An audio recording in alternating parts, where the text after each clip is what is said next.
officially start the program. The first question that was given to the candidates: tell us 3 things we need to know about you as a candidate and a person to help us make the best voting choice for ourselves and for this community. And they have 3 minutes to answer that question, and we're going to start with Heidi. Thank you so much for having me and for that question. The first thing I want to say is that this is my home. I moved here 20 years ago because of the love I have for the river and natural places in this community. And I'm rooted in this community, and I've lived here, raised my boys here, governed here, worked to protect this community. And to me, that matters in this race. This is the only race where it is okay to run in it if you do not live in it. That says volumes. Every other race requires you to be rooted in your community to be able to run in a race. I think that's important. The second thing is that my set of values comes from my lifelong experience. I have always worked and advocated to put people first and to protect this planet. This goes all the way back to 6th grade when I joined Save the Whales, in college when I got radicalized by the feminist movement, the summer that I worked to educate farmers on their pesticide rights, my whole career in environmental education and protection. For the last 10 years, my loud and proud advocacy and celebration of LGBTQ plus folks, partly inspired by my own family members who I love and want to protect and celebrate. And I carry that through into my political action as well. These lifelong values, you can see these lifelong values in the work I've done on the board, but much more in what I'm going to be doing in Congress, and we'll talk about that more later. You don't have to guess who I am or what I'm going to do. I've been a fighter all my life on these issues. I'm going to continue to advocate on them. The third thing I want to make sure you know is that I have a viable race. This is going to be a 2-person race, jungle primary. The top 2 get through the primary. We could have 2 Democrats in this race. It's incredibly important that the viable candidates get a chance to get through so we can decide what kind of a Democrat we want to have. In my race, it's a grassroots-only race. I take no corporate money, no APAC money. Excellent. I still have a whole minute.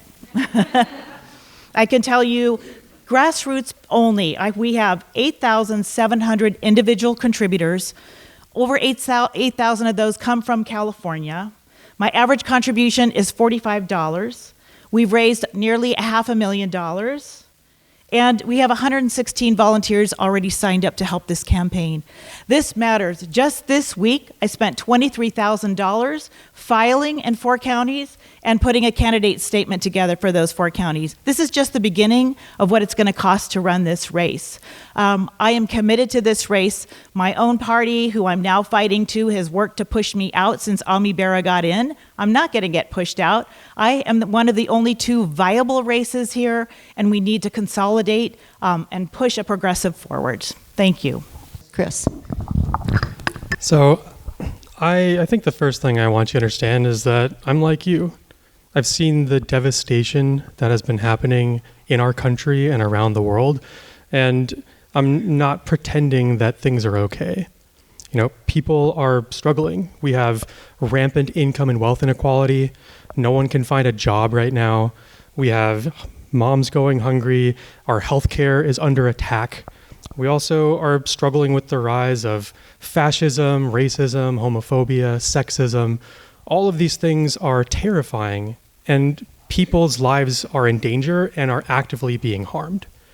Like, as we've been doing this campaign on the grassroots, I've been talking to people who have been directly impacted by these problems. Like, I've met moms who have told me how they've chosen not to eat so that their kids could actually be fed for school. I've met people who, like a woman, for example, who lives in her car, has a full-time job, and has to check into a women's shelter every night because she can't afford rent where she lives. I've met multiple parents who are spending $2,000 a month or more on health insurance now, which is the same cost as a rent payment. And that's not even to say the cost of, childcare, for example.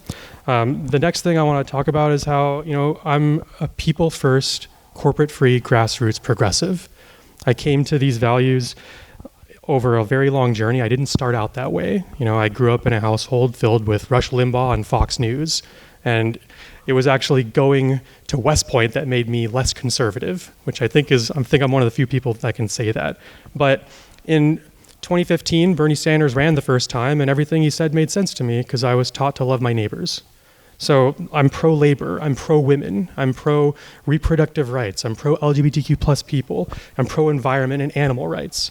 I want to abolish ICE, I want to defund Israel, and I want to pass Medicare for all because these are things that we need from our progressive candidates. The last is that I'm a veteran and I'm a fighter.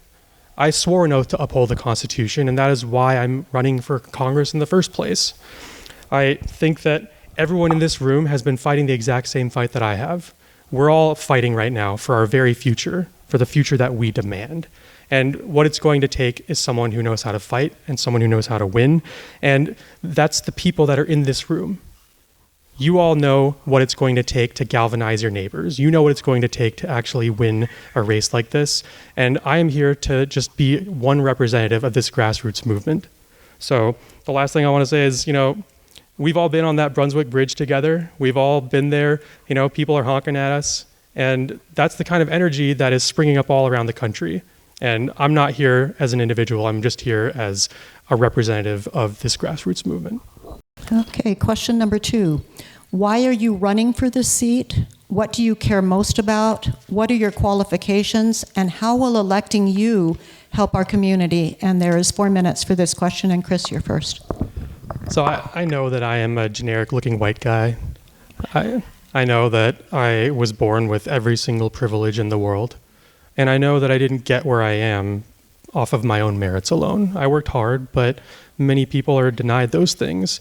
And because I was given that privilege, I believe that it is my job to try and extend that privilege to as many people as I possibly can until those things become rights.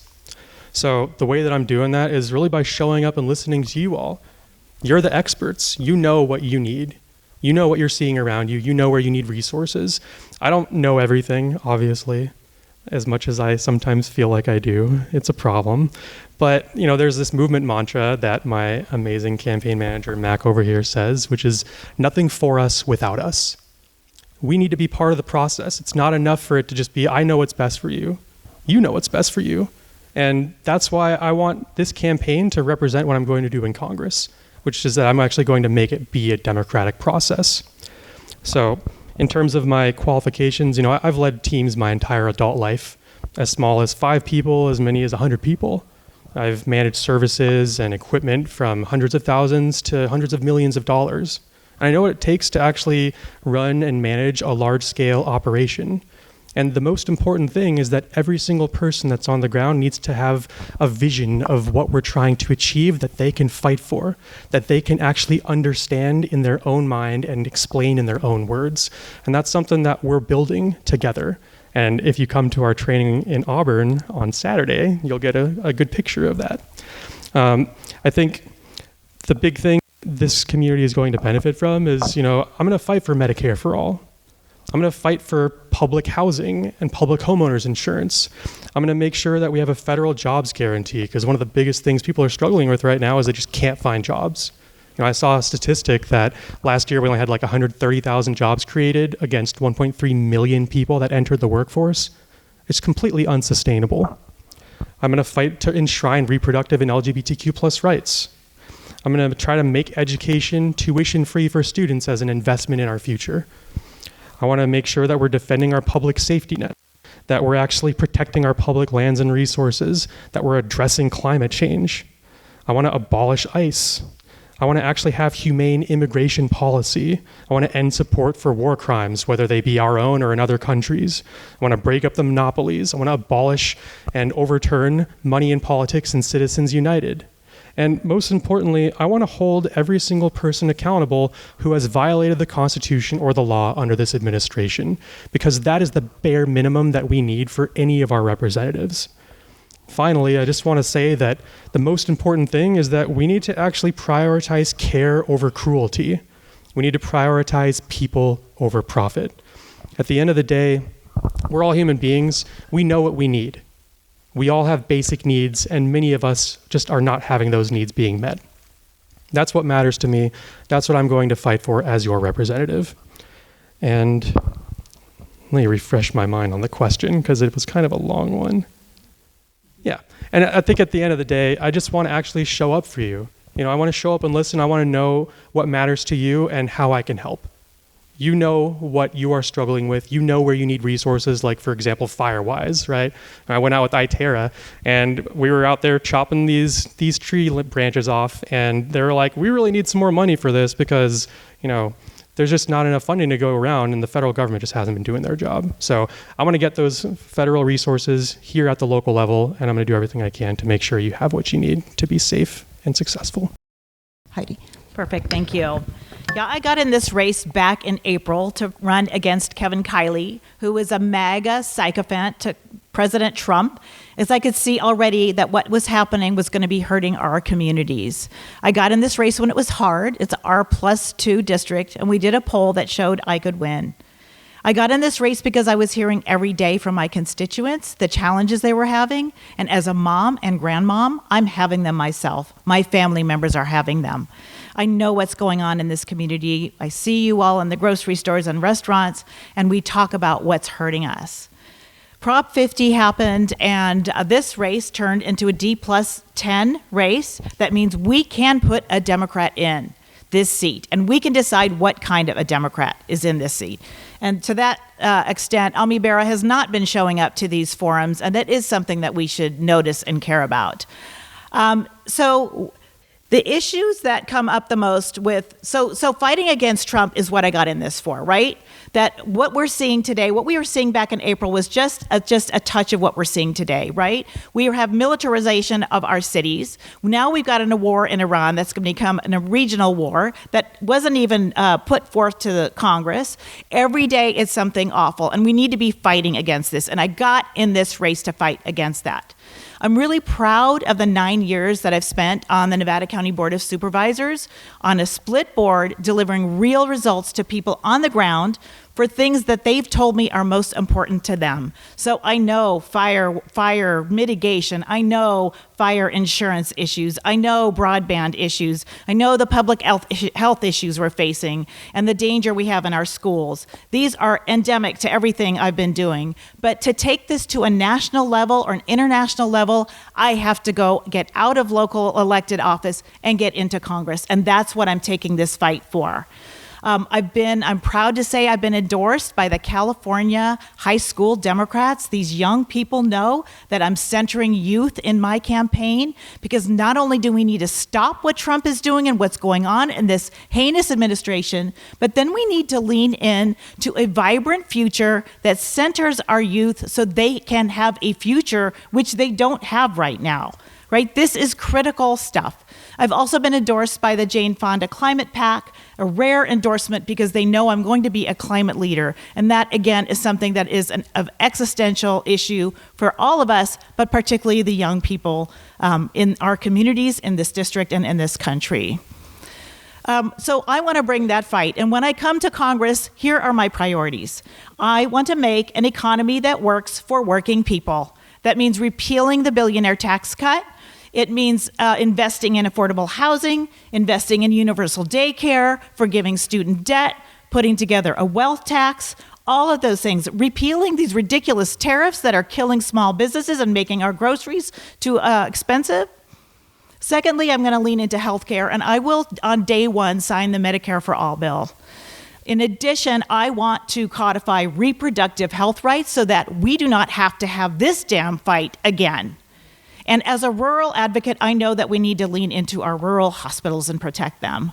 Finally, as I've said, we need to push back against this discriminatory administration. I am going to call to abolish ICE, to claw back the $75 billion we gave them, to hold every one of these administration accountable for their illegal and unconstitutional actions, for their flouting of the law, for their criminality and corruption. I will fight. I will not be a Democrat that sits back in Congress and just wants to get reelected for no good reason. Okay, thank you, Heidi. Thank you very much. All right, question number 3. We've recently seen Democrats vote to extend ICE funding to save the funding for FEMA.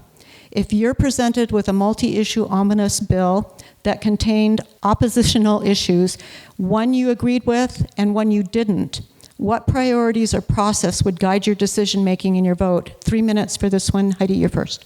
Thank you for that question. A very relevant question and something where experience in governing matters. Every bill that comes forward to Congress requires a congressperson or any elected, when they have a policy or ordinance come before them, requires you to do two things.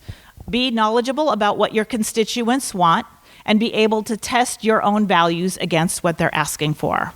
So it's important that when we get elected on a platform, that we follow through with that platform, that we evolve and change and are willing to compromise if our constituents are telling us we need to do that. But ultimately, what we really need is the voters' trust, that when a difficult decision comes down, they're going to trust us to make as best of the decision as we can, and they'd be able to come back out and explain it. So for example, with this example, let's say there's ICE funding, let's say there's FEMA funding at risk. You have to look at both things. And you have to look at how you can achieve your goal if maybe you yourself aren't going to be the one to get there. So for example, with ICE funding, clawing back ICE funding, on all these issues in Congress right now, Congress people are building coalitions. Now, I have a problem with the Democrats who aren't joining those coalitions, and that's why I'm fighting both Republicans and entrenched Democrats. But you have to build a coalition so you have a majority and you can move people towards abolishing ICE. Let's say they're ready to do that, but there's FEMA funding and my community just got hit by a massive wildfire and my constituents need that money desperately. Then I have a conundrum. Then I have to look at my values, I have to look at my constituents, I have to look at what's good for the world and make a decision. And I would say, I can't tell you today what decision I would make in an instance like that. Most likely, I would work with my coalition. I would say, I have to say yes on this because my community is desperate for that funding, and that's what's most important to them today.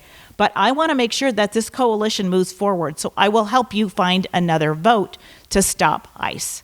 So this is the kind of work that needs to be done. Experience in building coalitions, dealing across party lines, dealing with complicated issues that test your own values matters. Thank you. Chris.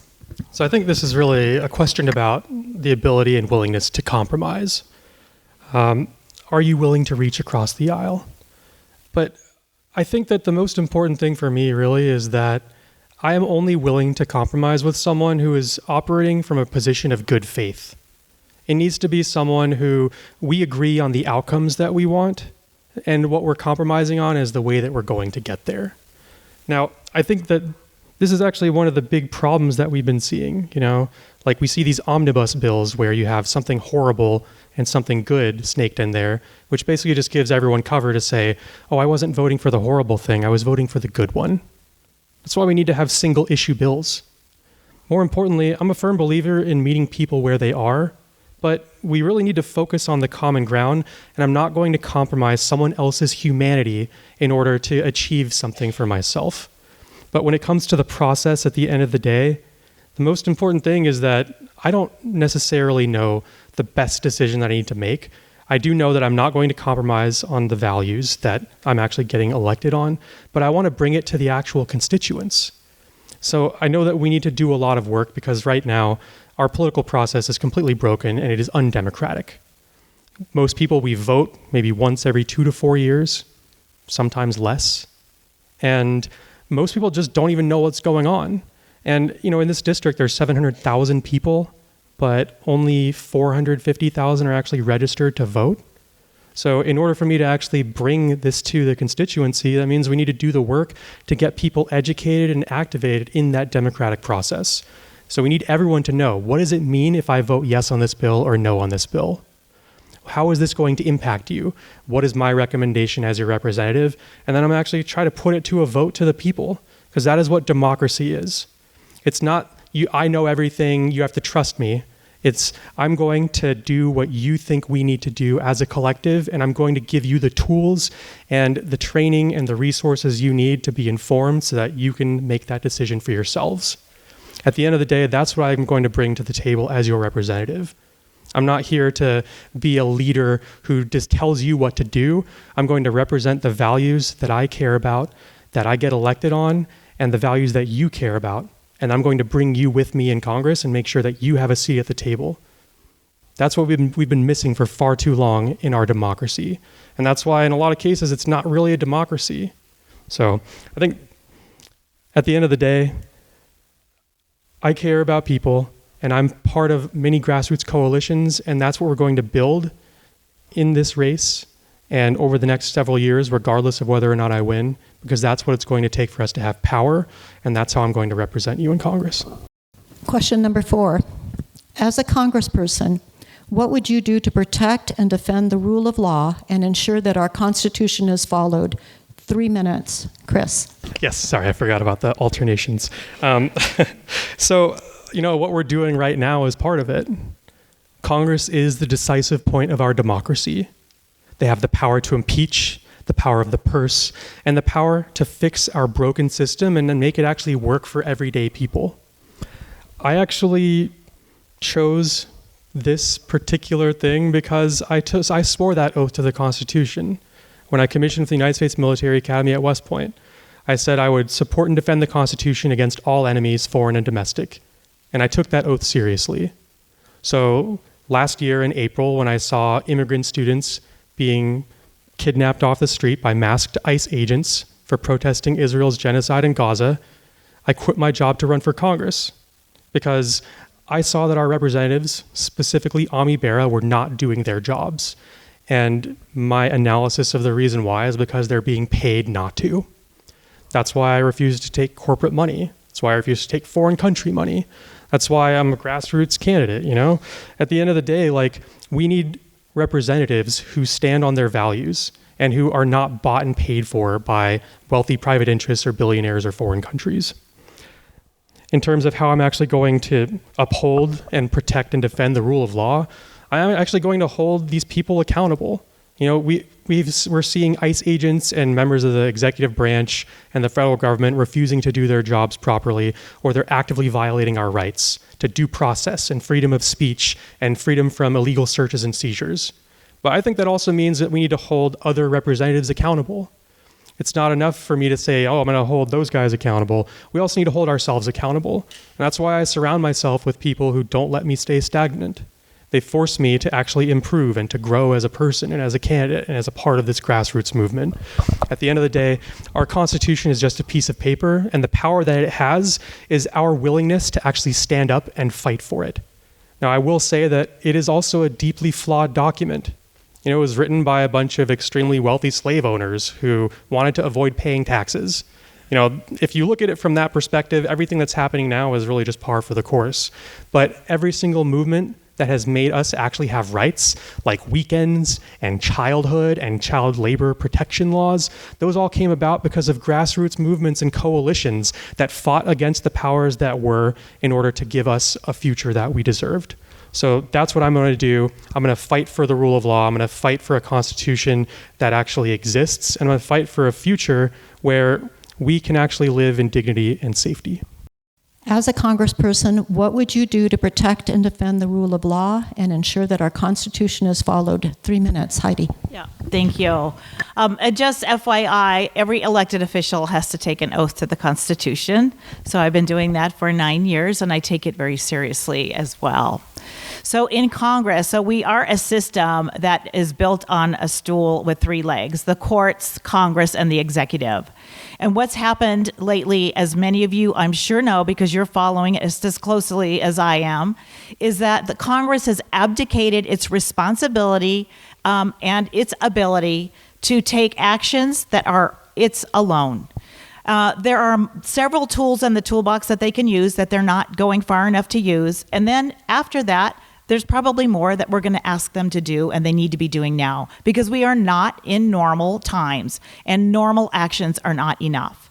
So Chris mentioned the power of the purse. That means the Congress is the one to develop and implement the budget. Congress can say, we're not going to fund your extension to the White House or your destruction of our White House, our people's house. Congress can say, we're not going to fund DHS and ICE anymore. It can say, we're not going to fund anything in the executive branch and force you to come to the table to talk to the congressional members about what it is that you think you're doing without the approval of Congress. The other part that they have is obviously developing legislation. And that then needs to be upheld by courts. So the legislation needs to be clear about what the consequences are if you break the law, if you don't follow that legislation. Right now, we're finally seeing Ro Khanna with one of his Republican partners putting forth a War Powers Act, which will say you cannot do anything more in Iran until you come to us and ask for us to make a decision. Why they didn't do something like that before? Why we don't have a War Powers Act that is enforceable? Talk to me about that, right? Talk to our Democratic representatives as well as our Republican representatives about why they haven't done more to save our democracy up to now. But those are the actions they have to take. Finally, they have the ability to investigate. And because the Republicans are now in charge in Congress, they are the ones who can determine whether a committee can call witnesses and subpoena them and have an open investigation. However, some of the Democrats have taken upon themselves to do shadow investigations. They're having committee meetings anyway. They're unofficial. They have to find a room. They call people up, and they're holding people accountable. That's why we're seeing some of the things that's coming out about Kristi Noem and so on. My beef with what's going on right now is that they are not doing enough. Ami Bera is sending strongly worded letters and clutching his pearls saying something must happen. He is sitting in a seat where he could sign on to every one of Ro Khanna's legislations and actions. Ro Khanna has been going to the courts. He's been saying enforce the Epstein files release legislation. We can do more as Democrats, and if they're not going to be doing more, Thank you, they Heidi. should get out. Okay, last question. Below are 8 topics that are important to progressive Democrats, and I'm going to read the 8 to you. Pick your top 3 and share how you will fight for them. Each of the topics will have 4 minutes to speak to. So I would ask each of you first to name the 3 that you felt were the most important, and then you have 12 minutes and you can spread it any way you want in discussing the 3 topics. The topics are Gaza, number 2, women's rights, reproductive justice, number 3, healthcare, number 4, education, number 5, climate collapse, number 6, immigration and rising racism, white nationalism, number 7, wealth inequity, and number 8, state violence, federal crackdown on constitutional rights. So please start by saying the 3 that you have chosen and then speak to them. You want me to go first? Yes, Heidi, you're Thank you. And I just first want to say, because this seems to be a constant issue for me on the campaign trail, that if I don't say something in a speech, people come up afterwards and say, how come you don't care about X, Y, and Z? It's impossible to get to everything. So I want it on the record that every one of these issues is real and relevant and important, and I have a platform and policy ideas on all of them. But tonight I'm going to pick the topics of Gaza, women's rights, and climate collapse. All right? So let's start with Gaza, and I may go a little beyond Gaza too. It is clear to me today, and it has been since at least last year, that we must do everything we can to stop the genocide in Gaza.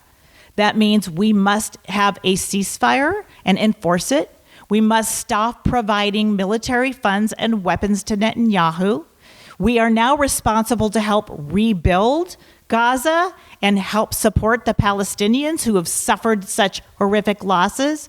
And we have an obligation to help us get to a just peace settlement that gives Palestinians the freedoms and rights they've always deserved.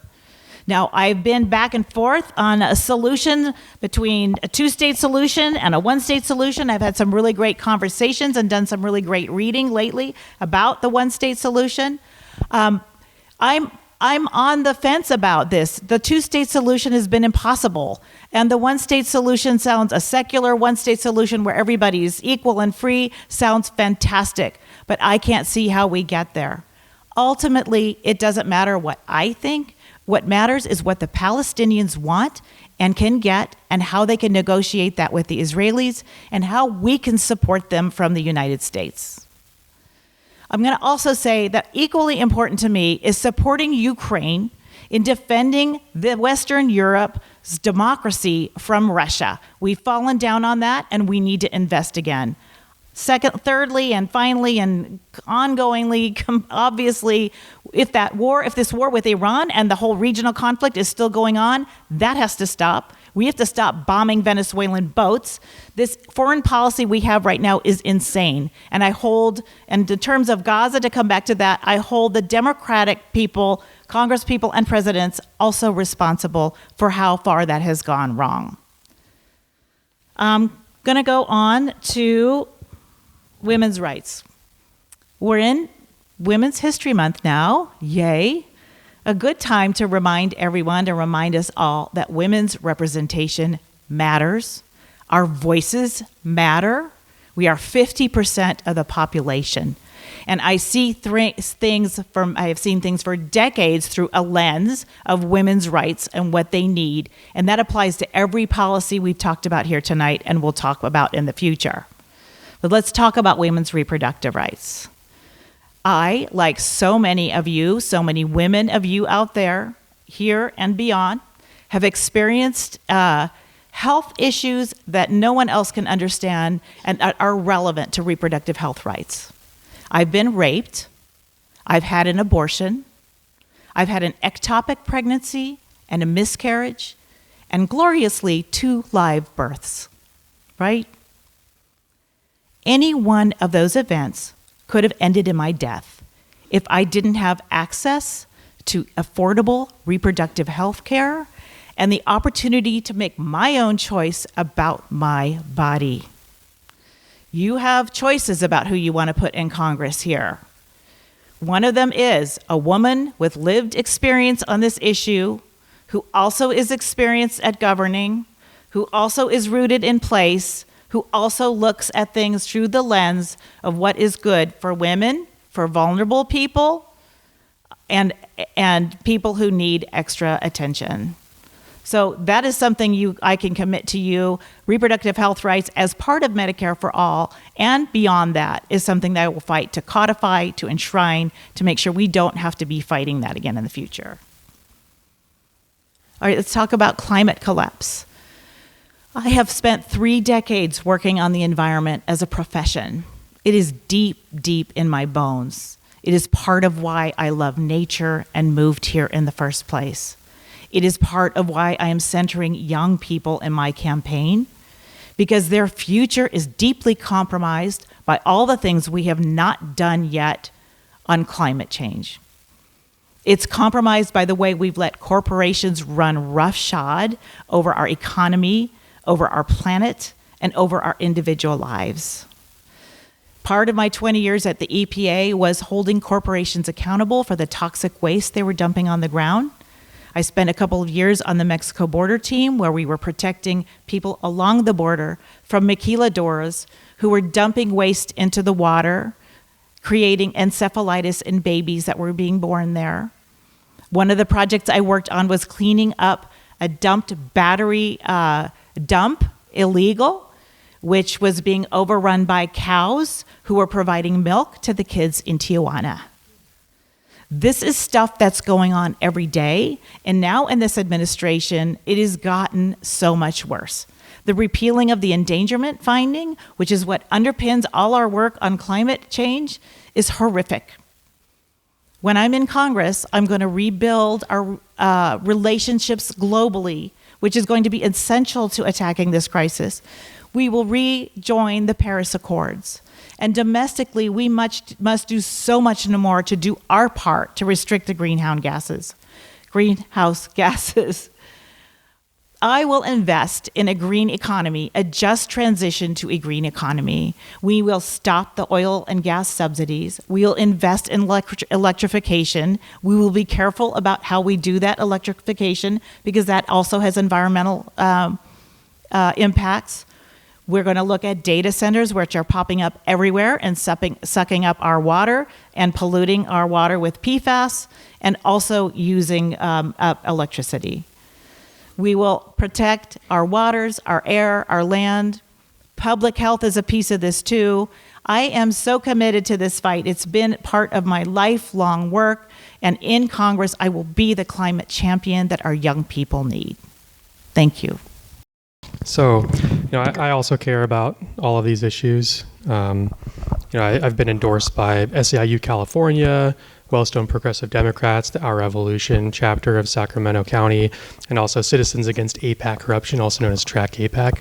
I think a one-state solution is the ideal with equal rights for all, but even a two-state solution where Israel actually follows the agreements that they signed on to in the 60s would be fine. But my top issues I'm going to talk about tonight are healthcare, income and wealth inequality, and women's rights and reproductive rights, which I also include LGBTQ plus rights. So for healthcare, we have the most expensive healthcare system in the entire world, with the worst health outcomes of any developed country. Medical bankruptcy is the number one cause of bankruptcy for Americans. And with this big, beautiful bill, people are paying 4 or 5 times what they were paying before, and now they're having to choose. Do I pay my rent? Do I eat food? Do I feed my kids? Do I pay for healthcare? It's ridiculous. So we almost had universal healthcare in this country before, but unfortunately, FDR died a little too soon into his 4th term, I think it was. And as a result, doctors who realized that universal healthcare might make it harder to get extremely wealthy, who are part of American Medical Association, which Ami Bera represents, did a propaganda campaign to convince Americans that, your lines will be bad and the service will be terrible and it's just bad for you. So that's why it should really be through your job instead.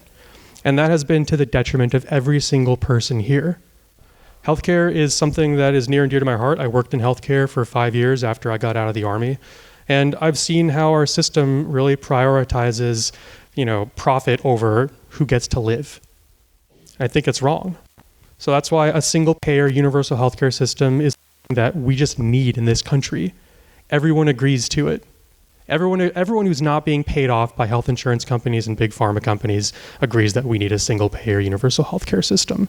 And if they don't agree, it's because they haven't learned what that is yet. And once they do learn, they do agree. I also think that we need to rein in the big pharma companies. Ami Bera takes tons of big pharma money and private health insurance company money. And reining them in means doing things like banning direct-to-patient advertising. It means capping profits when our taxpayer dollars went to fund the research that developed those drugs in the first place. And it also means making them pay for doing things like creating the opioid epidemic, because no one went to jail for that. In terms of income and wealth inequality, right now, we have worse income and wealth inequality in this country than we have ever had in our nation's history. It is worse now than it was during the Gilded Age, which actually led to the rise of the labor movement and the weekend. I believe it was a Supreme Court justice that said something that I thought was very profound. He said, you can either have massive consolidation of wealth or you can have democracy. You can't have both. And we've seen that actively today, where the rampant consolidation of wealth across nearly every single industry has led to monopolies across the board, which are basically driving people out of our homes and making it so we can't afford to live where we grew up, we can't afford to live where we work. And now we have this unaccountable Epstein class that is starting wars with foreign countries to hide the fact that they're harming children. And it's disgusting, and we need to do something about it. And that's why I want to tax billionaires out of existence and break up the monopolies by bringing back the Sherman Antitrust Act. We need to go back to having real competition in this country, because we should not be allowing monopolies to decide who gets to live or die, or decide that, we really would rather have unaccountable billionaires who harm children, because that's more important to us than you being able to afford to live where you are.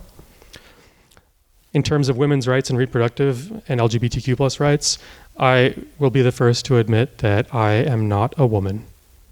I am sorry for that. But I will say that throughout my entire life, it has been strong women around me who have had the most formative impacts on my entire trajectory. My entire campaign team is women and LGBTQ plus people at this point. And they are strong women who give me shit, pardon my French, and say, hey man, you are wrong right now. You need to take a step back. Okay, let's talk about the way that you phrase that. Let's think about what is the way that you actually need to be showing up to have the best impact. And that's the big thing that I bring to the table. I'm always improving. I'm always trying to be better than I was before. I'm not content with being stagnant. And that's the kind of thing that we need in our representatives. We need someone who's willing to grow. And even though though I haven't experienced these issues directly myself, the people that I love and care about have. I've struggled with infertility, even through IVF. I've lived with someone who had endometriosis, and it's extremely debilitating. So when it comes to women's and LGBTQ plus rights and reproductive rights, obviously we need to enshrine those rights into the Constitution once and for all. We could have done that multiple times as the Democratic Party, and it's my belief, and this is maybe a hot take, that they chose not to enshrine them because they wanted to keep women voting for Democrats without actually having to earn their votes. And I think that that's just disgusting and wrong. If you're continuously running on the exact same platform year after year, you're not doing your job. You need to be achieving your platform and then moving on to the next thing. I think that we need to actually put real research into things like endometriosis and PCOS, because it is not enough to say, good enough for a 22-year-old man, good enough for a 50-year-old woman. It's just wrong and disgusting. We need to actually put research into women's bodies and understand what are the things that will actually help women's bodies, not what are the things that are probably good enough for a woman because it was good enough for a man.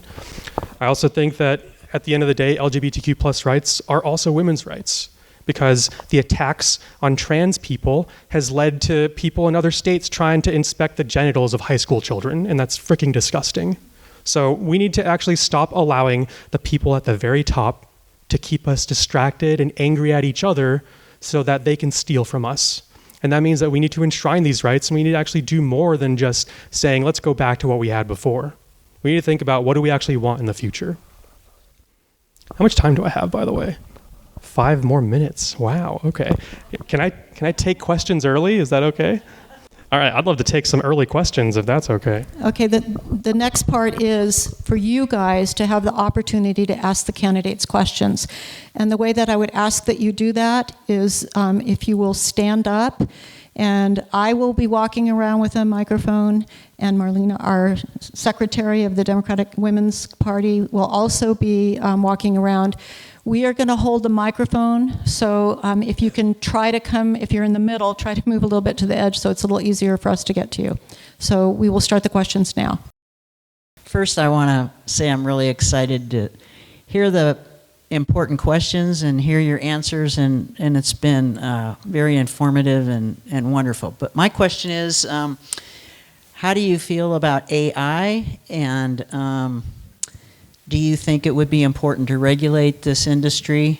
And just in general, what are your feelings about that, and why? Thanks. And I do want both candidates to be able to answer the question. And since your turn to go first, Chris, if you'll answer, and then Heidi, it'll be your turn. Sweet. So I actually have a computer science degree. I worked in tech before, so you might think that I like AI, but it is my opinion that the current wave of AI that we have, generative AI, is garbage, and I despise it. And I will say that openly. It's built on the biggest plagiarism in human history. It has basically stripped copyright and intellectual property from the work of millions of people across the world. And it's being used to promote misinformation and disinformation. And it's also polluting and destroying the environment. So we absolutely need very strong regulations. Now, unfortunately, even though I have a negative opinion of it, the genie's already out of the bottle, right? We can't get rid of AI. It's already there. So we need to make sure that when we are using AI, it's actually benefiting everyday people and it's not being used to harm our communities. So I absolutely want to regulate it. I think that, if they are going to get rid of all of these entry-level white-collar jobs, then we need to have something like a universal basic income. That means that people are still able to afford to exist and live where they are, because now those jobs just don't exist anymore. And that's also part of the reasons why I support a federal jobs guarantee as part of like a civil service corps, where everyone who wants a federal job can get one. Because I think that, if AI is getting rid of all these jobs, there's lots of things that AI can't do, like taking care of our neighbors, that people could be doing. And I think that's something that we should be prioritizing. Heidi. Yeah, thank you. There absolutely needs to be federal regulation, and the federal regulation needs to not say that states can't regulate it, which is where we're going right now. So I've been looking at the issues, the impacts of AI on counties for a while now. We've had a couple of workshops at the state level for county supervisors that I've been to. And I just recently had the great opportunity to do a full day labor training. By the way, labor has not endorsed anyone yet. They've made recommendations. Then they're going to fact check things like viability, and they'll make their final endorsements in March. At that labor training, at the very end, I had the opportunity to listen to a lobbyist for SIEU that is focusing exclusively on AI, and that was the most frightening presentation I've heard all day. So one of the, some of the key takeaways are that we are being tracked by AI, and that data is being collected in ways we don't even think about. And for workers, for labor, one of the most disturbing things is that data is being used to hire people and to fire people with no appeals process. So we're going to see huge disruption in our labor markets right now, and that's the reason that labor is making this a big issue. AI should be highly regulated supplement to our existing jobs. It should not take jobs. We should not think that it can properly take jobs, and it needs to be highly regulated. It is almost completely unregulated right now, and the bills that I was learning from this lobbyist, the bills that they are trying to get through have been almost solely put forward because labor has pushed them, because the representatives that are in Congress right now are not understanding the danger. So we need people to get in there who are going to bring in the experts and make sure that we do the right thing on this. I'd like to preface my question with a couple of comments which will set this up. Now, one of you is going to be going against Kevin Kiley. He's in the 6th district now. Really? Yes, sir. I thought you were. There are now as of today's filing, 2 Republicans, 4 Democrats, and 1 Green running in this district. And that could change. And this is District 3. This District 3.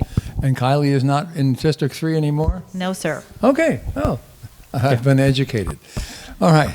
But whoever you are going to be running against is going to be kind of slick about framing you as very liberal people. And some of the people who are needed to vote for you will be people who voted for the Republican the last time. That's going to be essential, I think, even with redistricting. So there's 2 things I'm concerned about. I admire the fact that you both are firebrands in terms of your liberalism, and it matches with where I'm at as well. But I've heard both of you kind of use the phrase defund ICE, and that phrase scares the hell out of me because the opponent will say, aha, they're against law and order. Okay, so what is your question? So my question is, how are you going to respond to that accusation, and how are you going to respond to the fact that they're going to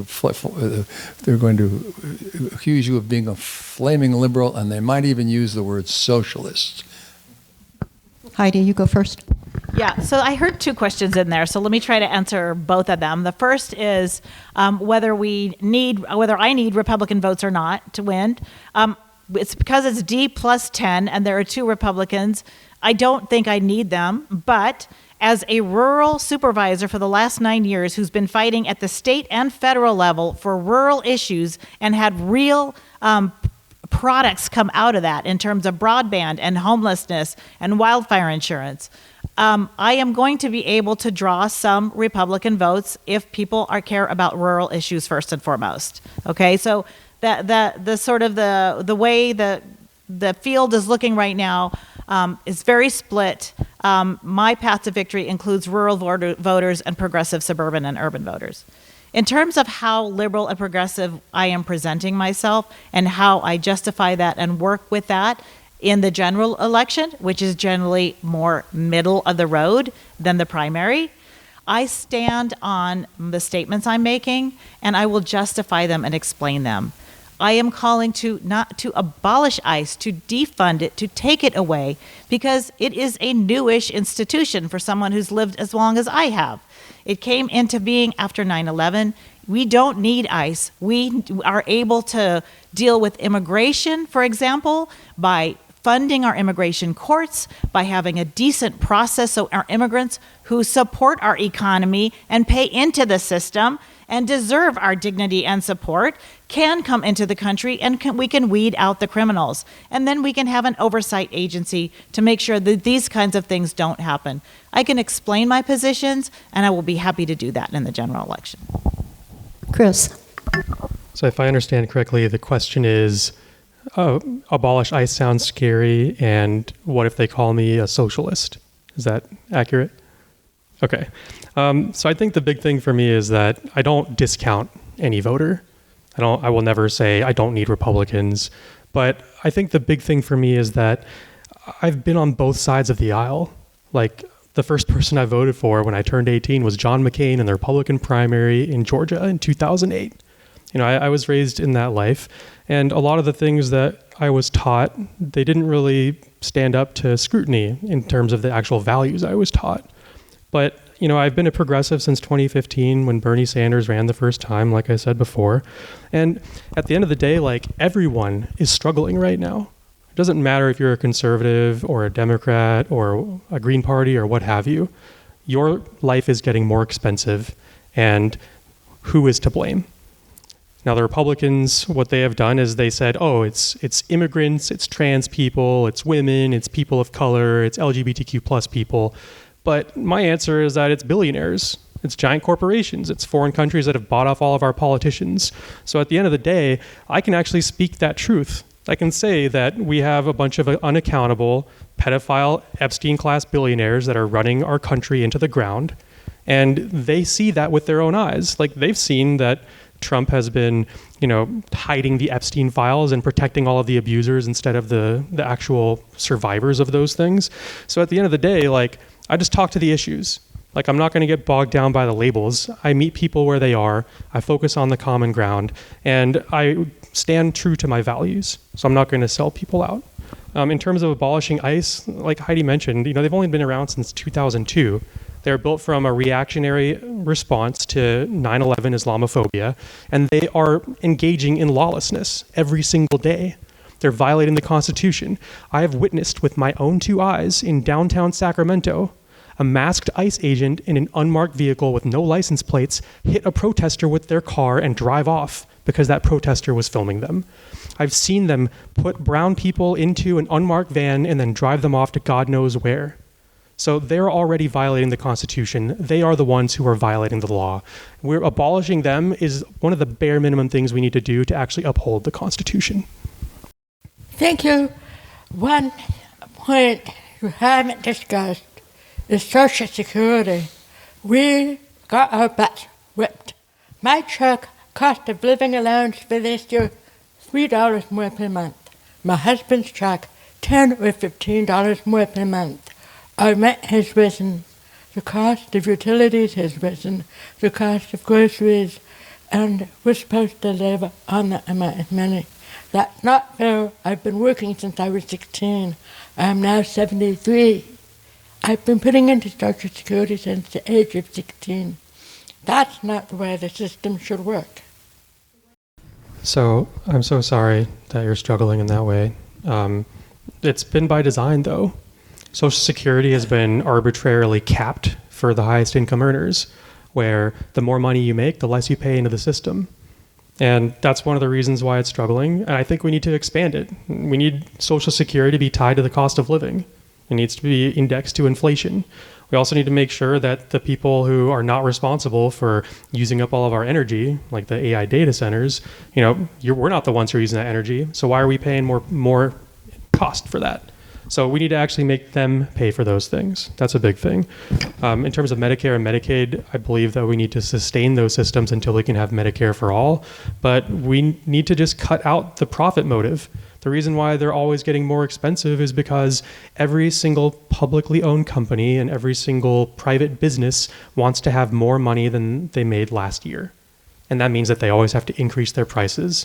They always have to find new ways to cut costs. And that means taking away your services. It means making you pay more. Food is a basic human right. And the fact that the United States and Israel are the only two countries in the world that don't agree that food should be a human right is part of the problem. We saw it last year when we had the government shutdown and they decided that they were going to use hunger as a weapon against the American people in order to cut Medicaid. Every single one of those things that they are doing, including the corporate Democrats, by the way, is making life more expensive for all of us.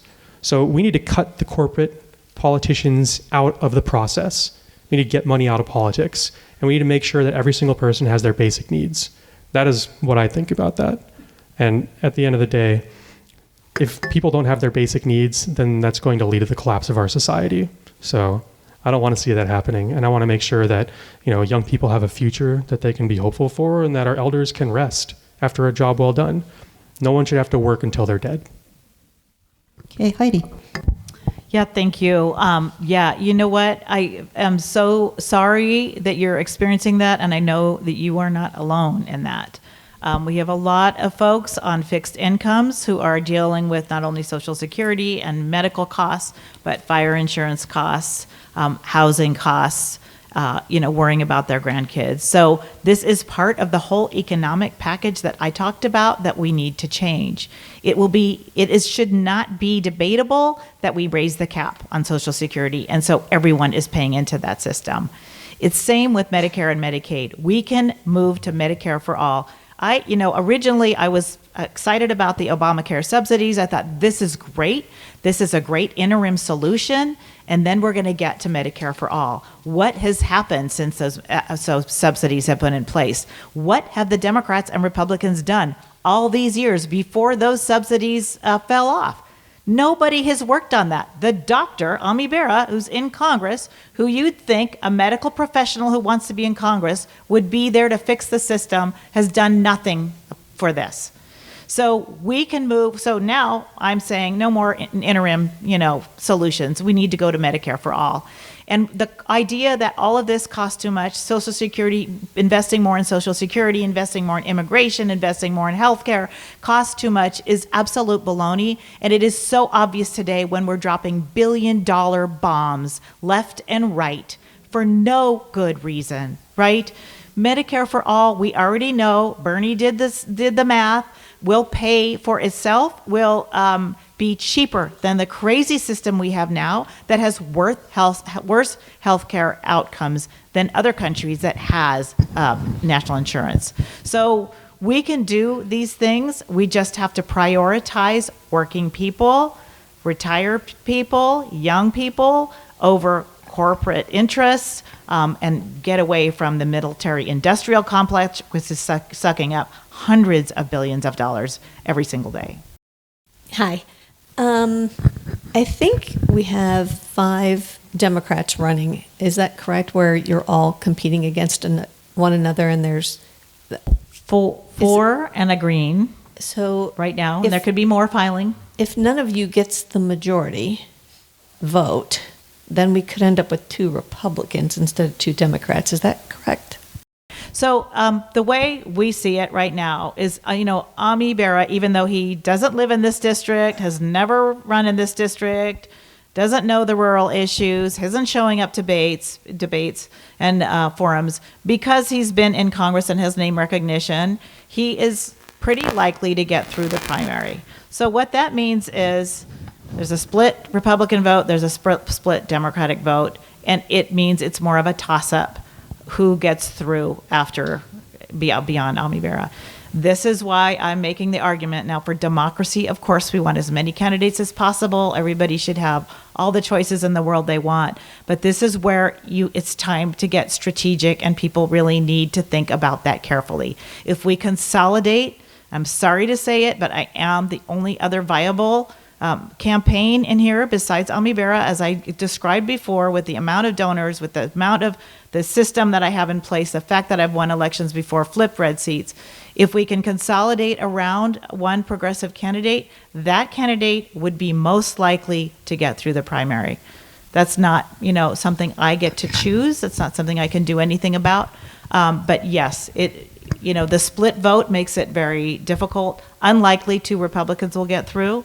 But possible that we don't get a progressive through. Chris. Can you refresh my mind on the question? I think it was about how there's 4 Democrats, 2 Republicans, and 1 Green Party person now.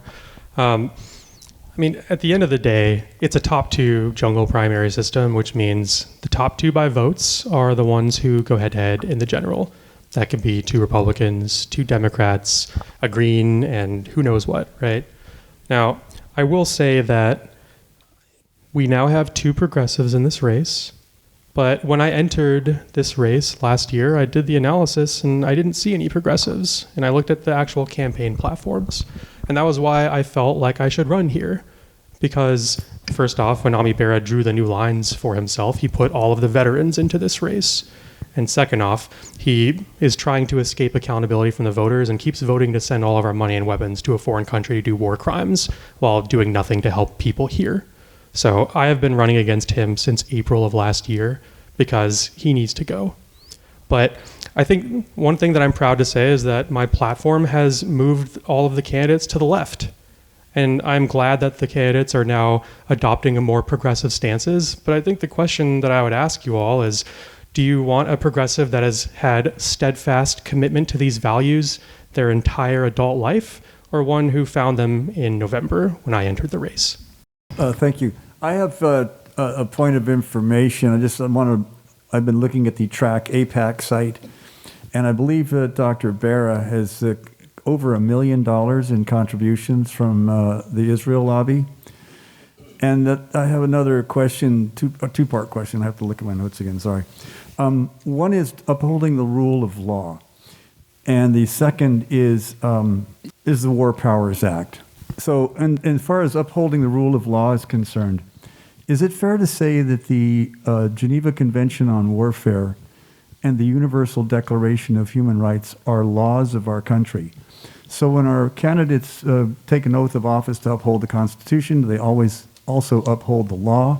And the second thing is, if there's going to be a War Powers Act, I'm concerned that it's going to be followed by a resolution to go to war as well. Chris here first.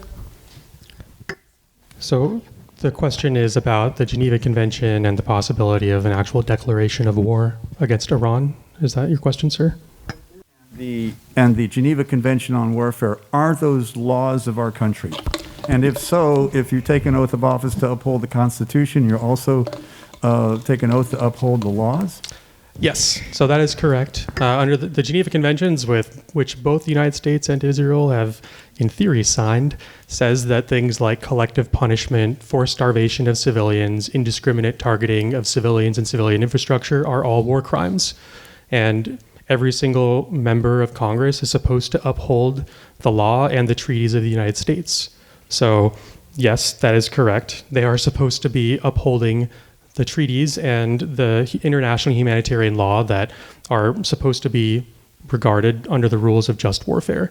I have been seeing, that was one of the reasons why I got into this race, obviously, because Ami Bera has taken so much money from the Israel lobby. Over $1 million now. He has ignored his constituents who have told him, I think it was 2 years ago, this woman that I know talked about how she had lost like a dozen family members. And then last year, she had lost 6 family members. And he said, "Oh, I'm sorry for your loss." And it's like, no, you're not. Like, he just voted along with Kevin Kiley to send another $3 billion to Israel in aid. So in my mind, we should not be using our money, our weapons, our political resources to fund war crimes. We should not be using them to do masked secret police Gestapo things to American citizens, because American citizens are getting murdered in the streets right now. And at the end of the day, the rule of law is unfortunately subject to the executive branch. And that's why we need to amend the Constitution. And Congress needs to claw back every single power that we have divested to the president and the executive branch over the last 200 years, because this presidency has proven that it is too much power for any one individual to have. We went to war to not have kings, and now he's trying to be a king. And the Democrats, especially the corporate establishment ones, are just not doing enough to fight back. So at the end of the day, We need to fight for what is right, and we need to make sure that we are upholding international and humanitarian law and not harming people with our resources. Because now that we have alienated every single one of our allies and proven that we cannot be trusted, it is only a matter of time before we are no longer the world's global reserve currency. And when that happens, we are going to be subject to the exact same economic forces as every other country that doesn't have the US dollar pinning them up. Thank you. Heidi. Thank you. Yes, we have signed on to the Geneva Convention and other international rules of war.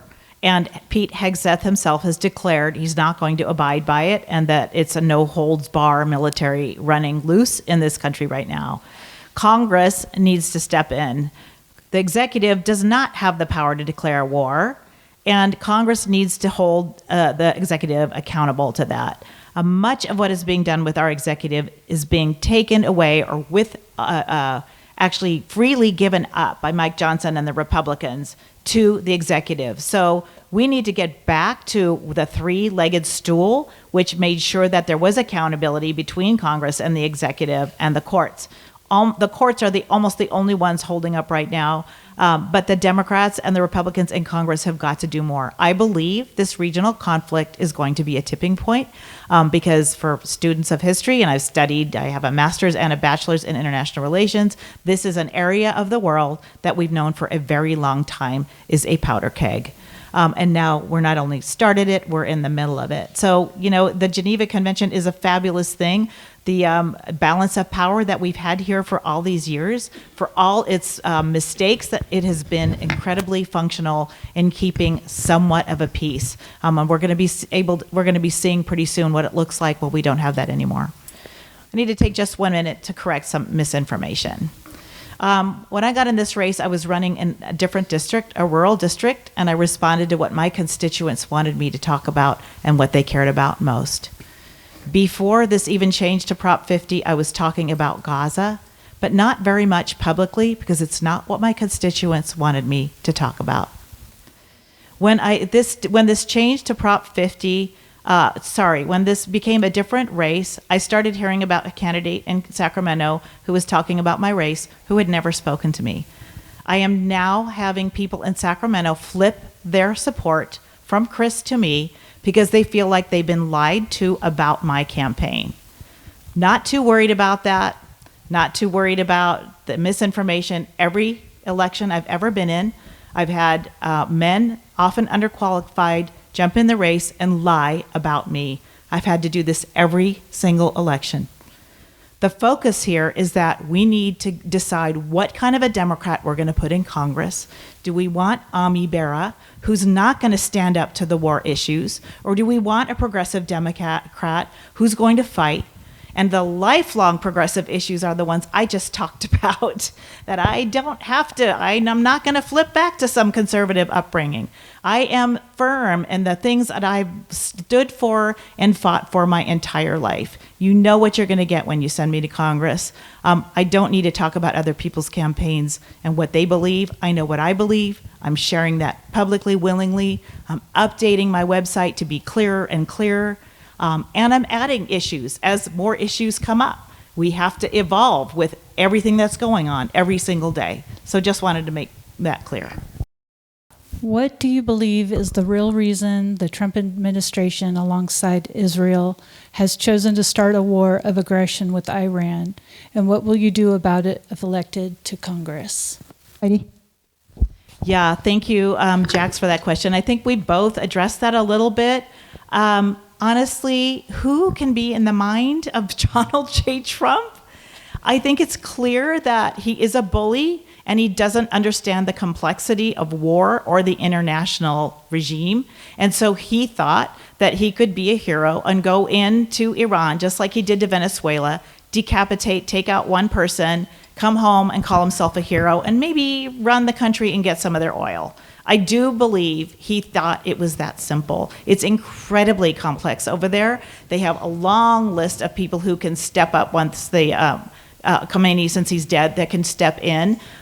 It's a massive country, 93 million people, and it has a lot of weapons. This is not going to be a quick and easy fix. I also have to say, as cynical as it sounds, and I think you all know this, that this is another distraction that's costing lives from the Epstein files, from the files that are missing that show that Donald Trump himself has things to answer for, and that his colleagues, his friends, the people that he's put in charge in this government also have things to answer for. This is going to look like the biggest cover-up we've ever had in this country, and this man is willing to put our lives, our soldiers' lives at risk, and bomb girls' schools as collateral damage in another country just to be a bully and to distract us. I find it horrifying, and I will do everything I can to stop this conflagration. Yeah, so I mean, Israel and the war of aggression in Iran. Netanyahu, for about 40 years now, has wanted to do regime change in Iran. But more specifically, he actually wants Iran to be a failed state because he doesn't want to have anyone that's able to oppose Israel's leadership within the region. So that's why they're continuing their bombing campaign after basically murdering all of the leadership of the Iranian government. At the end of the day, Israel is sort of the tail that's wagging the American dog. And that's because Donald Trump is a pedophile and he's a member of the Epstein class. We know that Jeffrey Epstein was a Mossad agent, along with being an intelligence asset to the CIA, the FBI, and maybe Russia. So Donald Trump made at least 8 trips to Epstein Island. He has been photographed with underage girls. We know that he has done these things. And we're pretty sure that the reason why he's following along with whatever Netanyahu wants is because he knows that Netanyahu basically has him in a vice. And beyond that, we've also been seeing that Trump thinks that we need oil. I don't know if this is based off of like reality or what, but we went to Iraq in theory because of oil. And this is basically just Iraq 2.0. Like, we attacked Venezuelan oil tankers, we stole their oil. I think they want to steal the Iranian oil. A lot of people don't realize that Iran didn't start out as a fundamentalist, theocratic Muslim state.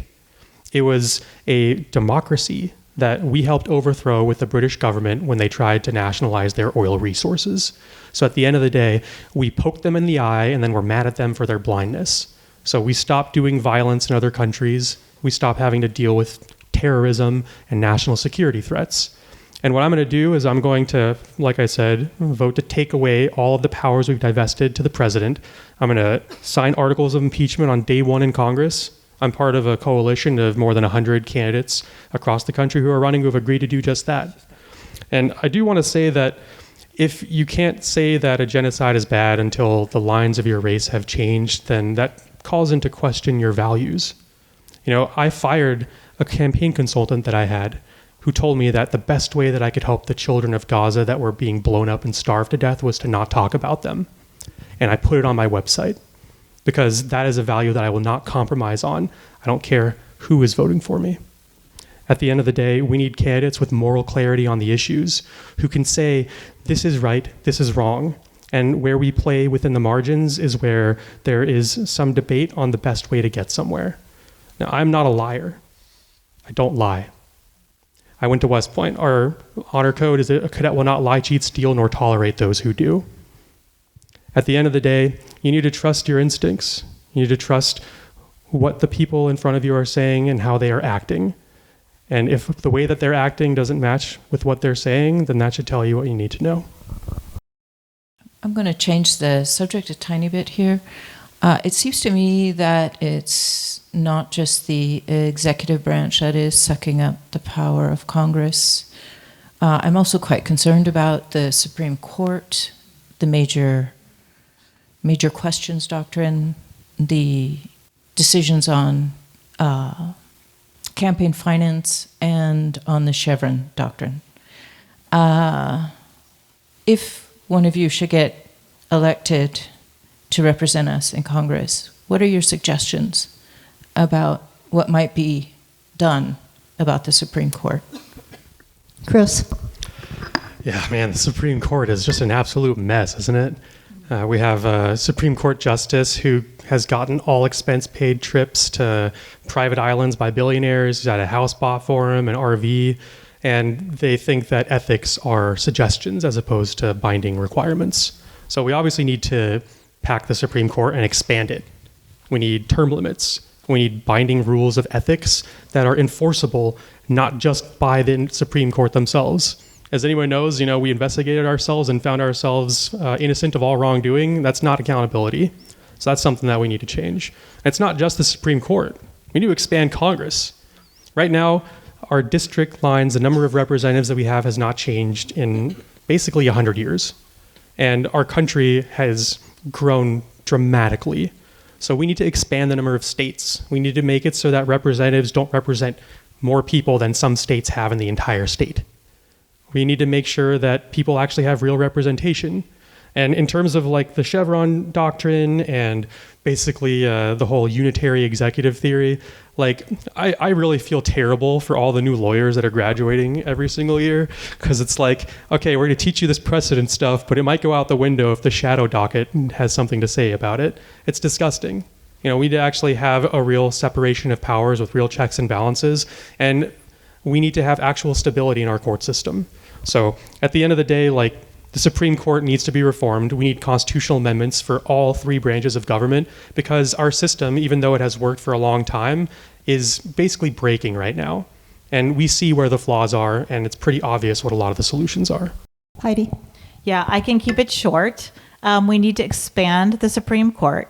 We need to have term limits on the Supreme Court, and we need to put ethics requirements into the law. That includes what money they can take and how much they can take. It includes how much they have to be transparent about their travels. It includes their commitments to the rule of law. And these regulations should have consequences, right? We're back to the issue of, in the Supreme Court's case, there are suggestions that that they're going to be ethical. Put it in the rule of law and have consequences. They should be able to be fired, impeached, and Congress should have a system that is workable so that they actually will do that. So it's really nice hearing. I really appreciate, like, Heidi, you are voicing much more progressive values and your platform. I do feel, you mentioned that you think that you were focused on issues that the community cared about. And I mean, full transparency, I've only been here for a few years, but unfortunately during the few years, there's been a genocide. And city council meetings, there's not a lot of people at them, but there were a lot of people at them for, 2 years. And I did approach you about it. And you brought up your education, that, it wasn't something that the Board of Supervisors was going to touch. And I just feel like between the genocide and ICE, those are two things that are really important. And it right now feels like the Board of Supervisors doesn't want to touch it. So I guess the question is, like, where do you draw the line of bringing attention on these issues to the community and then just silence? So that's maybe to both of you. Yeah, there's a lot there, but actually I really appreciate the question, because there has been a lot of confusion about this. And just so you know, I am working on a resolution to abolish ICE. We'll see where that goes. I'm going to see what I can do. But here's the deal, and this is part of why I'm running for Congress, that as much, and I said this earlier a little bit, that as much as I love the work I've done on the Board of Supervisors, which is just very direct, right? I hear people's everyday needs, and I do everything I can to meet them. And the reason I got appointed to be at the state level for counties and then at the federal level is because I keep chasing those issues up the chain, like, oh, this can't get fixed at a local level. Let's try to fix it with a coalition at the state level. That's been much of my work. But honestly, on domestic and international issues, our hands are tied. On almost all city and county organizations, but specifically on this one. So we have a thing called the Order and Decorum, which says we will not take up issues that do not directly affect the county, and that's interpreted conservatively to mean basically most national issues and definitely all international issues. I'll say there's a reason for that. Most of the populace here, I think, would continue to say we don't want the county spending their shortage of money, right, on staff doing work on international issues. That's the way it is today. Can we overturn the order and decorum? Yes, if you have 3 votes. That's not what this county looks like today. That's not going to happen today. This is a purple county. So to be clear, for example, on the Gaza resolution, so the city councils here were able to do something. They don't have that constraint. They had the votes. They had the popular support, and they were able to do more. And it was difficult and it was important. And I, applaud them for doing that. At the county level, even when people are saying just bring it up, even if there aren't the votes, what you need to understand is you can't bring something up without 2 votes and the approval of the chair. So let's say I want to bring up a resolution and I get the chair to let me bring it up. And I say, okay, I'm proposing this resolution. I'm making the first motion, which you can't usually do, but let's say I can. I'm making a motion. You need a second. You need a second so that you can have a vote. Without a second, there's no vote, there's no resolution. So my hands are very much tied on those issues at the board. And I don't think, honestly, I did a very good job of explaining that to people. So I appreciate the chance to clarify that. And it is part of my frustration. There is so much we need to do today at the national level. I am completely, I studied Israel and Gaza and the West Bank. I studied this in the 1980s. So it's been in the back burner for me for a long time until the October 7th, and then the genocide that came shortly after that. Definitely something I've cared about, something that's part of a conversation in my house, something that I've had conversations within the community, but not something I've been very public about because there's nothing I can do on the board. I'm hearing calls for me to talk about this more anyway, and I'm responding to those. But what I can do on the board and what I can do as a congressperson are very different things. So thank you for the question. Chris, did you want to comment? Sure. So, at the end of the day, what matters is what you put energy and resources towards is what you will see manifested. And if you decide that you can't achieve something before actually putting that effort forward, then you will never achieve it. So you can't just use order and decorum to cover up why you didn't do something. I think, in Sacramento, the city council with Mai Vang was able to organize an ordinance that they wouldn't use city resources to support ICE activity. And the county supervisors, yes, they may have their pre-existing notions, but that's why you have to do organizing. You have to actually build that base of support. You have to build that coalition at the grassroots level. If you only ever go for the top, then you're never going to achieve the things that the bottom actually needs or wants. So at the end of the day, we need to prioritize the grassroots. It's not enough to just go after the highest levels of power. We need the people to actually have a say. And that's what it feels like has been ignored at basically every single level of the establishment in our government across the country for decades. So that's what I'm here to represent, that grassroots movement where I'm not going to just tell you, oh, it's not popular, so I'm not going to do it. If it's the right thing to do, if it's something that we need actual principled leadership to push towards, if we actually need to galvanize that base of support, we actually need people to show up and build that momentum and maybe try to flip a county seat or something, that's something that I'm going to support doing. I've actually actively been helping multiple candidates who are running for office at different levels across the state because that's what we need as part of this grassroots movement. It's not enough for just me to win. It's not enough for just Mai Vang to win, for example. We need as many progressives as we can get into these positions of power so that we can actually exercise that power and build the power that we need to build the future that we demand. Yeah, Heidi, I'm glad to hear you say that it was impossible for you to do anything at the Board of Supervisors. I'm one of the people that spoke at virtually every meeting for over a year. You were the chair. My question is, do you support a complete arms embargo against the state of Israel, including defensive weapons, offensive and defensive weapons? That was directed to me. Do you want me to go first or? Yeah. Okay. Yes, I support a complete ban, including for the Iron Dome. I'm very clear about that. This has been so hard. This has been a bit hard to explain. This is not about what I want to do or what I could force happening or what random organizing could make happen. This is a fact. It's a fact about how local governments run. And the fact that I could not, even as a chair, again, without a second vote, and let me tell you, there has never been a second vote on that board for a Gaza resolution. I'm sorry, there hasn't. So there was literally nothing I could do. You clearly don't understand what order and decorum is or how a county government works if you think we could just force something through. Definitely organizing is something that can happen. The Brown Act in California means that I can only talk to one other supervisor at length about anything that would come before the board, right? So what I tell people, and I have worked outside the county to build coalitions to come in and help support positions that might be hard for my colleagues to take in order to help move them. I have been doing that. That is part of my experience, is using strategy.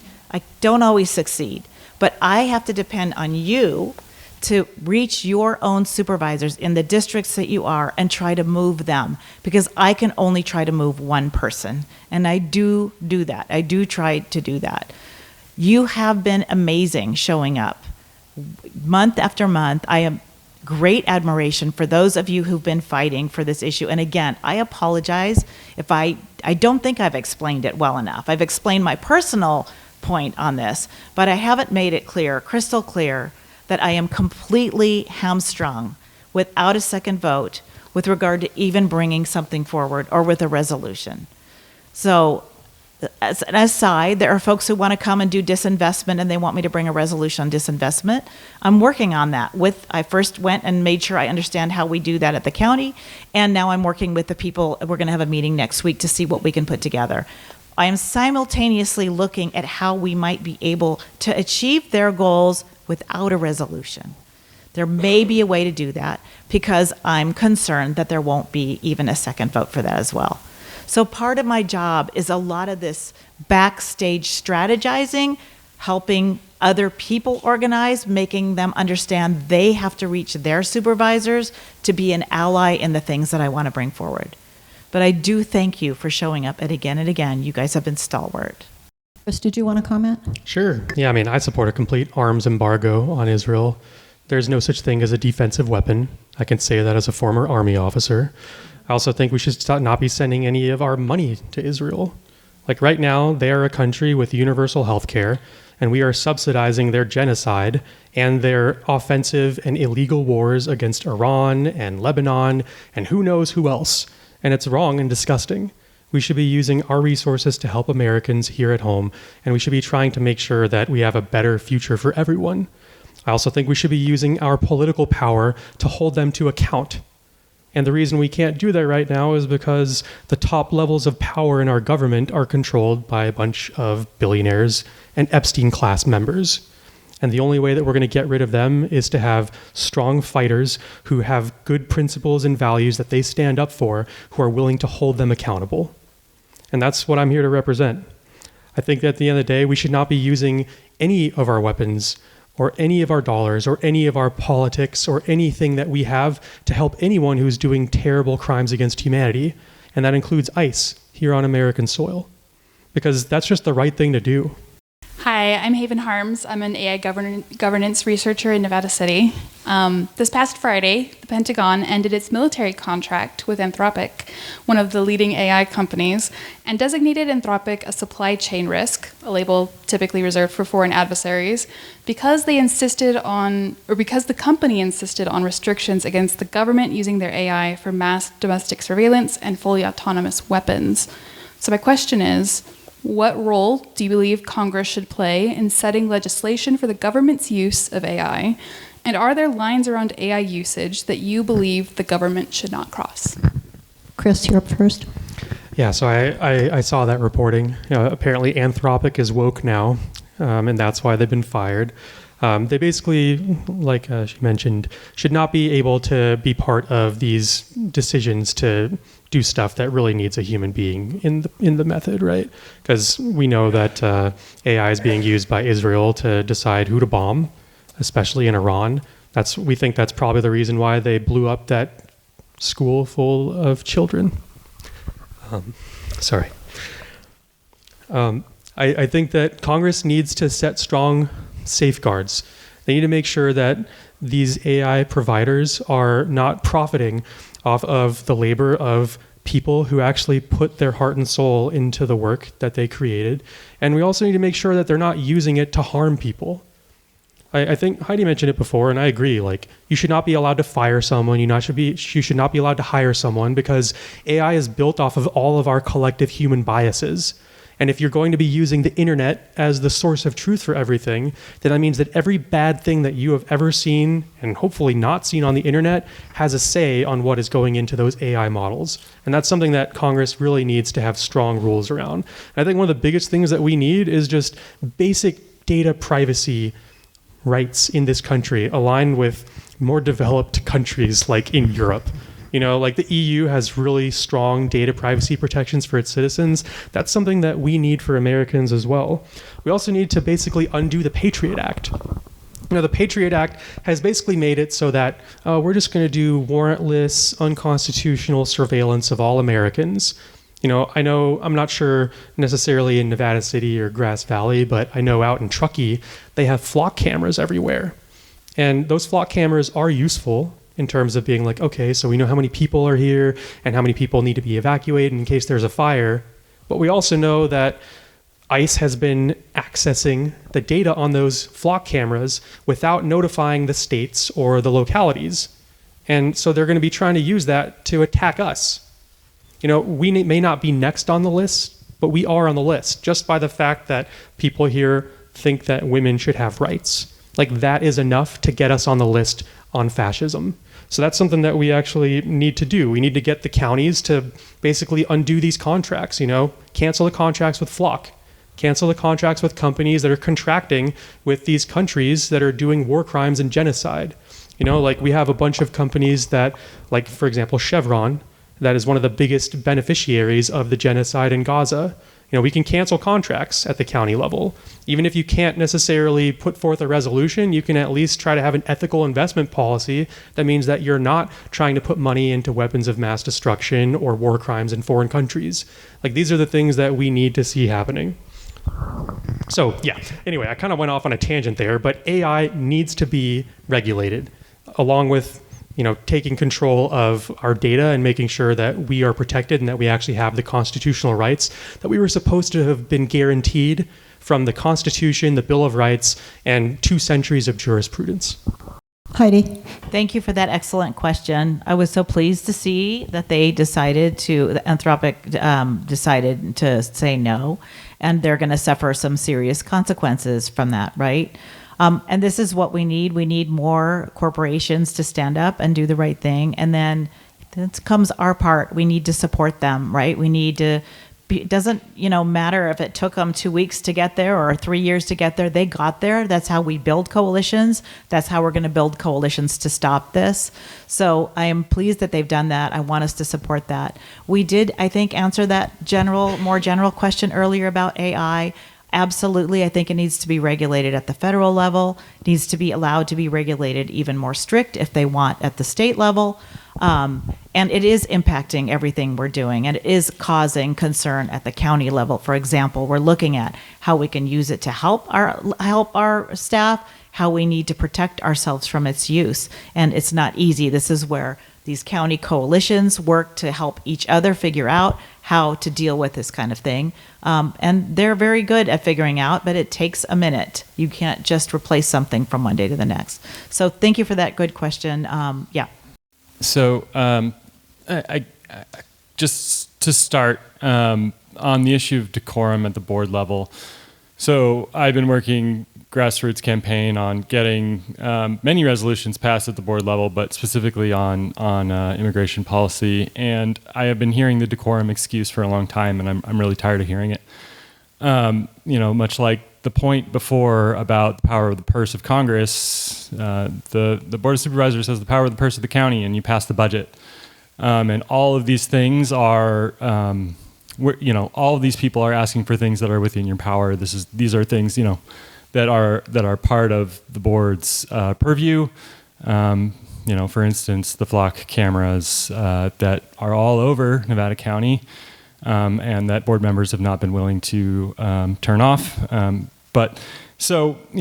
guess my question would be, in general, I would love your analysis of how Democratic administrations since the beginning of DHS and Democratic Congress members, how they've contributed to an immigration system that relies on brutality and death as a deterrent, and also how that ties into our justice system and mass incarceration, and how we use punishment as a deterrent, and what you would like to see as a positive, affirming change to those systems. How can we change these systems of brutality and make them just? What would you do to make that happen? Heidi. Yeah, so I heard two questions in there. Let me try to do both. First of all, back to order and decorum. You're mischaracterizing our ability to do things. A lot of you, I haven't seen a lot of people show up at board meetings. Understandable. There's a lot of boring stuff, and a lot of it is just sort of formality at the board, happens behind the scenes. When the flock cameras came up several years ago, I was the one who questioned them. I was the one who asked the sheriff's office to sit in front of me and tell me that that data would not be used because I was worried at that time about abortion being restricted in one state and not another, and that data being shared across states. I asked them to come sit in front of me and ascertain that they would not do that, and they did that. I'm happy to go back and make sure there is not more data being shared. I would be equally concerned about that. I think that's something we're all starting to look at right now. But with regard to the order decorum, it is not immutable. It can be changed, but it requires votes. The problem is there's a group of people here who I agree with on a lot of things who are not the majority in this county. And we are elected by the constituents. We are responsible to the constituents for what they have voted us to do. I'm the most progressive person on this board. Trust me, it's frustrating a lot of times when I can't find an ally for one or two things to get things going. And honestly, that is part of my desire to do more at a national level. Your second question, I think, was focused basically on immigration and our whole reliance on violence in our system. And that is just a massive question, which I would love to spend hours on and get lots of input from people who have been studying this for a long time. My lovely husband here, Enrique, is a son of a Mexican immigrant. Our kids, my kids and stepkids, are Latino and mixed Latino. Dealing with immigration and the systems there is a lifelong, for my husband, value and issue, and it's a family, something of family interest. His kids in particular are likely to be targeted. One of mine is likely to be targeted. So I have, for a long time, I was going back and looking at the bipartisan immigration bill that was back in 10 years ago, more than that. It was so imperfect, I really hated it, but it had bipartisan support, and if we'd passed that, we might have been able to slow down what's happening right now. So I do believe that absent, complete change of the violence, the way we use violence in the world, which is a big lift, absent that, if we keep investing in the ways to do things right that don't require violence, that can't give people an excuse to use violence, that's going to get us there. So I've always advocated for a fully funded, well-crafted immigration system that allows people to get through it faster, that allows them to be in the country while they're being processed, that absolutely rejects the caging of children ever, for any reason, at any time, by any party or any executive or any court. That to me is such a red line. So I will fight to institute those kinds of things, to make the changes that we can get away from that kind of violence. I will fight all the wars that we're trying to get started now. This is not something that benefits us, benefits the world, benefits our psyche or our humanity. But thank you for the big question. Chris. So just to recap the question, I believe it's Democratic admins since the creation of DHS have contributed to the immigration system with its brutality and death, mass incarceration. What do we want to see changed? Something along those lines. I think it goes back really far, honestly. Like our immigration system used to be completely open borders, And it was a wave of anti-Chinese racism in the 1880s that led to the creation of what really became our modern immigration system. We also can go even further back to that. So when we abolished slavery, we left an exception for people who have been convicted of a crime, which means that slavery is still legal in this country, and that has also been why we have such high levels of mass incarceration. Then we have the creation of private prisons. So a bunch of people that are profiting from private prisons are donating to the Trump campaign. And we know that they're going after some of the hardest working people in this country, day laborers, and then they're sending them to these for-profit private prisons in order to do labor that is then funding the Trump admin and all of the terrible things that we're seeing. So I actually think that the biggest source that has led to some of the horrific things we're seeing now was really when Bill Clinton took the Democrats into being a second party of business in the 1990s. He left behind the working class, which meant that working people were left to die and struggle. And now all we have is someone who's saying, well, I can tell you who's to blame for those things. And then the Democrats gave up on messaging for immigration too. Like, we've been trying to out-Republican the Republicans with our immigration policy under Joe Biden and Kamala Harris. And when you give up the messaging war, you're basically saying what you are allowing to be done to other people. And that is just wrong and disgusting. So we need to abolish ICE. We need to hold everyone accountable who has violated our Constitution. And we need to make humane immigration policy that makes freedom of movement easier for people, that doesn't put people into prison for something that we actually need as Americans. We know for a fact that immigrants are a net benefit across the board. Immigrants are far less likely to commit crimes. They are far more likely to give into the system without getting anything back in return. And at the end of the day, we're also about to have a huge population crisis. When I was working in healthcare, we called it the silver tsunami, which maybe isn't the kindest way you could call it. But the only area of our economy that's growing right now is healthcare. And people are aging very rapidly, and we're just not going to have enough people to do the work that needs to be done. So we need to have a proper immigration policy in place, but it needs to prioritize care. It needs to prioritize the humanity of people. And we also just need to make sure that our economy is based on care. Because right now, we can basically say, okay, I'm not going to pay you any money. And if I give you a job, I'm going to give you starvation wages. You're not going to be able to afford the rent. And at the end of the day, people are going to have to decide, do I steal from my neighbor? Do I commit a crime to steal some bread to feed myself or my kids? Like, these are the things that drive low-level crimes. So it's also a public safety issue. We focus on people's basic needs. We don't have to worry about these things. And we just really need to make sure that we're talking about the things that people need. Like, in Congress, I want to fight for everyone's basic needs. I think that is what every single representative should be doing. Because right now, we're being told, okay, the best I can do is subsidies for health insurance companies. And that's just disgusting and wrong.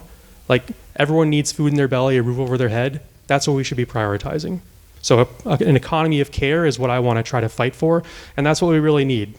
We need to undo the carceral system that has basically made it illegal to live in a place where police have decided they don't like the way that you look. Because that really is what we're seeing in a lot of cases. We need to make sure that when we talk about public safety, we don't just mean how many cops do we have on the street. We also mean the things that actually lead to safer communities. We need to make sure that people have their basic needs. Policy positions are great, but they're useless if you can't get yourself elected. So I'd like to shift the conversation a little bit to the pragmatics of politics. I would like to know from each of you, what's your campaign like? What's your plan for going forward? What's your fundraising? How many volunteers do you have? How many paid staff do you have? What's your plan for getting the votes that you need? Chris, I believe you're first.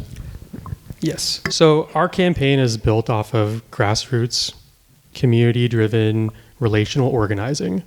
It's not one that really has to rely as much on money because we're really relying on people power. With that said, we're at, I think, $130,000 so far. We have more than 110 volunteers. We have, I think, 250 people in our WhatsApp community right now. We have multiple thousands of followers on social media. Our plan going forward is going to really hit the ground this Saturday when we're going to be training people on how to do that relational organizing with their neighbors. So every single person in the district or out of the district knows someone that's in the district. So we're talking to people and saying, do you want to see a new generation of leaders in Congress that actually is going to fight for the future that they want to see, that we all demand? Or do you want to fight for someone like Ami Bera, who, can't even be bothered to show up to things? I need to stop talking negatively because I'll just go off on a tangent. I'm sorry. I have 2 paid staff. We also have multiple people that have been taking really prominent volunteer roles, like coordinating our house parties, coordinating our events, just doing outreach.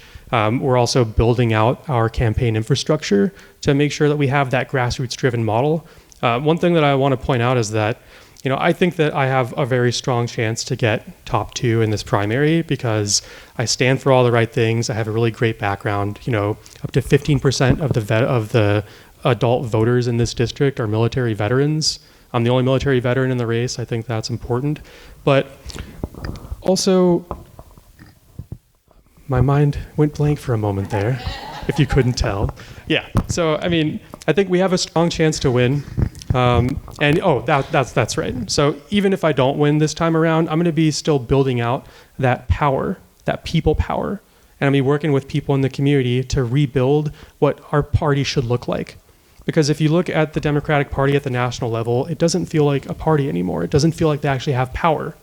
All they really are is a bunch of billionaires in a trench coat, and they're not really able to mobilize anyone. And we've all seen the cracks now, like we saw the Democrats saying after Trump bombed Iran without congressional approval this time around and basically just started, World War Epstein, we had some Democrats being like, well, I thought Khamenei was terrible and it's a good thing that he's dead and all those things. And they gotten so much backlash from the Democratic base that they're walking those stances back. And that is the kind of power that we need to galvanize, and we need to give it form, and we need to get it into Congress. And that's what I'm going to do. Heidi. As part of a movement. Thank you. I think the question was about our campaigns. And so I did address some of this before, but I can go into it a bit more. This is not a city or a county race. This is not even a state race. This is a national race. Ami Bera has $2 million. It's the $23,000 that I spent this week just to get on the ballot and have a statement in place and have multiple languages is just the beginning of what it's going to cost simply to do outreach and then persuasion. This is not a race you can win with $14,000, which was your last FEC filing. It's not a race you can win by getting $10,000 here and there. It is a huge race. I'm feeling very challenged right now to make enough. And I've raised $500,000. So to repeat, we have 8,700 individual contributors. About 8,000 of them are here from in the state. We've raised almost $500,000. We have about 116 volunteers that are committed right now. We're going to be building that. I have a paid finance director. We're about to hire a field director. You cannot win a race without a field program. I have 4 consultants who are helping for free, basically, until we get to the place where we need to bring them in. I have another consultant, a professional, doing my money management and compliance to make sure that we're meeting all the multiple, very complicated requirements of the feds. And we're going to be able to afford an outreach campaign with mailers and knocking on doors and canvassing and phone banking, which is what's going to be absolutely necessary in a district that has 700,000 people in it. At the very end, people use media, traditional media, cable media. That is the most expensive piece. We'll see if we get there, and that's going to be the biggest challenge for my campaign. But there is no way to win this race. There is no way to go up against Ami Bera's $2 million without a fundamental base amount of support, which is reflected in the grassroots contributions I have, without a fundamental amount of money so you can actually do the things that are going to be required, like filing and putting in a candidate statement. And so, unfortunately, I'm on Citizens United, it needs to be repealed. I've signed the Unrig Washington Pledge. I'm all for, trust me, getting money out of politics is horrifying. But right now, in order to get through this primary and beat Ami Bera or whomever else in the general, We need to have a system in place that you can do that, and I have that. So back to policy and solutions, because that does matter to me, and it matters to me what a candidate stands for, and how they plan to address the problem. So my question is about housing. Housing is an issue that you each analyze differently on your websites, and you each offer different solutions to the housing crisis. And we all know that affordable housing is kind of almost a buzzword these days, particularly among Democrats and politicians, yes. So what I'd like you to please explain your approach to addressing the crisis of housing in the U.S. and in our district. Explain how you understand the origin of the crisis of housing we face and why it continues to this day.